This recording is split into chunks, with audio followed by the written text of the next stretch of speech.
Good morning, good afternoon, good evening, depending on where you are watching us from. My name is Ella Ameto Koku Abumatodo. People normally call me Bra Ella. So I'm a person with disability. As you can see, this is a wheelchair I've borrowed from a friend to come to write my exam at the University of Ghana. So basically, that is what I can say about myself. Yeah, so when we're going to talk about my accident, I was 22 years old when I was roofing. I was a carpenter then. That was way back 2010. Unfortunately, one day I went to work. I didn't come back as I supposed to. I had an accident. I fell from a height. That basically affected my spinal cord. After the operation, I was hoping to walk again, but it didn't happen that way. So that is how I become physically disabled person. As you can see, I'm using wheelchair. No, it wasn't a car accident. It was roofing. I was a carpenter. Okay, so I want to talk a bit brief about the type of the accident. That was L1 base. That is my spinal cord, and I was also having a fracture on my right side, which is something that they didn't do it well.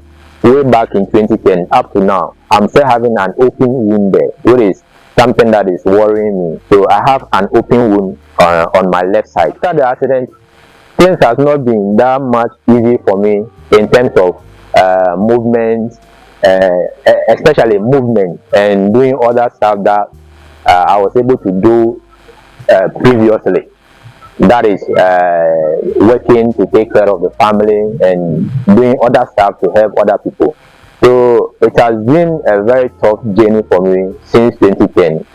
Joining the Association of Persons with Disability has also been some kind of relief to me that is actually keeping me going. So as usual, it has not been easy since, because living with a disability in this country is something that is very pathetic in terms of movement and other things. So imagine I'm actually doing a distance course but it's at Legon right now. It has not been easy. I mean, transporting from Nsaon to this place. Sometimes when you go to lecture hall, the halls are not accessible for me to enter the hall, and sometimes when I go, I just have to come home because I can't climb the building. Sometimes the lecture is in at the third floor, fourth floor, and there is no ramp. When you go to city campus, that is where we normally go for face to face. Most of the halls are on the floor, second, third floor, and we have a hall there that is having an accessibility, but the place has been blocked. So schooling the same time working and with my condition, it has not been easy at all because of accessibility to the campus. Then the transport in and out, it's not easy. The throttle system that we are having here, they hardly pick us when they see you with a wheelchair. So that one has been a very hectic issue for me in terms of movement.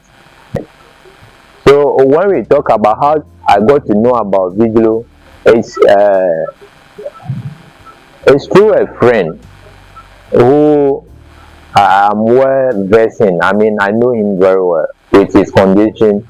He approached me and told me he needed a wheelchair.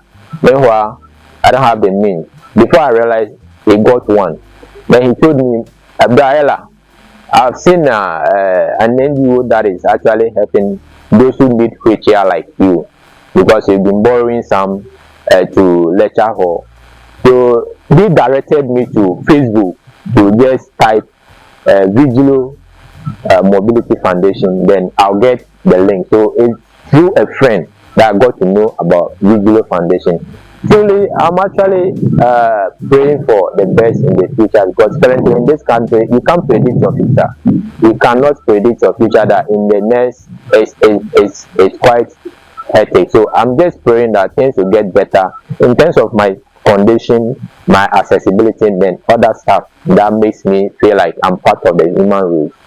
Okay, so I want to show a very passionate and a great appreciation to the Vigilo Mobility Foundation.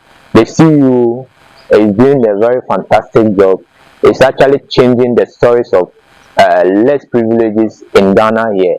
But I've heard a lot of stories about her and she's doing extremely very beautiful job. I actually want to thank those who has been helping the foundation to make it a reality, because it's actually hard getting some of these things in Ghana here, but she's making it quite affordable for us. Thank you, and I pray God to give them a very good strength.